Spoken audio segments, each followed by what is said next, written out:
This is Saturday on the Caserne, the compound where Canadian Forces Europe was headquartered. The kids went to school here, and families did their grocery shopping here. In former years, this road was teeming with Canadians loading up their cars with cheap booze, cigarettes, TVs, and stereos. Now, it's a ghost town. At the other end of Lahr, there's more emptiness. Deserted military buildings, tennis courts overtaken by weeds, silence, and a desolate military runway no one knows what to do with. In the middle of town, there's life, but most aren't happy. Lahr is dying, eh? The bars have to close. All the shops are missing the customers. It's getting a little bit boring here. At one point, 15,000 Canadians lived in Lahr and surrounding villages nestled in the Black Forest in southern Germany.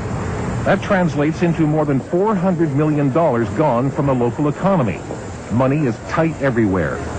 Many Germans grew fat by renting apartments at inflated prices to Canadians. Now that income has dried up, and they are facing lean times. I talked to colleagues in Lahr, and they are all, it's gone down everywhere. With all the Canadians having gone, we miss them. Also here, not only a matter of business. There's about 200 Canadians who decided to stay. They get together at places like the Canada House, where, among other activities, they play a few rubbers of bridge every week. Then there's the Canadian Legion. You won't find any veterans here, just a bunch of mostly young people seeking the camaraderie of their countrymen. I love Canada. Yeah, I do too. There's no doubt. But you have to make compensations for your married life. Brad and I are both married to Germans, and they prefer to be here. And as men, we like the women to be happy, I guess. When the troops pulled out, the local government said they would help Canadians who wanted to stay. But now, 1 year later, it's a different story. Many Canadians say the Germans went back on their word. Nothing was made easy for any of the Canadians who stayed behind. Why? Maybe because the Canadian presence wasn't here anymore. And therefore say, okay, the show is over. The problem is finding jobs. More than 800 Germans were thrown out of work when the base folded, adding to Lahr's 10% unemployment rate. For jobs, and we're like third-rate people. We go behind a whole lot of people. Among those competing for work are ethnic Germans coming from Russia, who, by law, get a German passport as soon as they step foot in the country. It's the best known city in Kazakhstan. Yes, there, many apartments are free.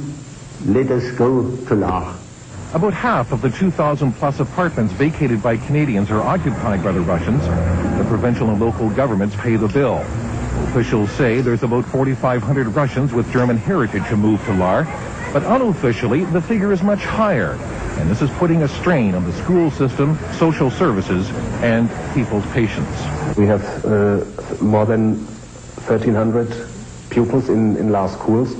And if you count just 2 parents for each child, it's already about 5,000. Then there are brothers and sisters, and then there are lots of grandparents. I think the population of those people is around 8,000.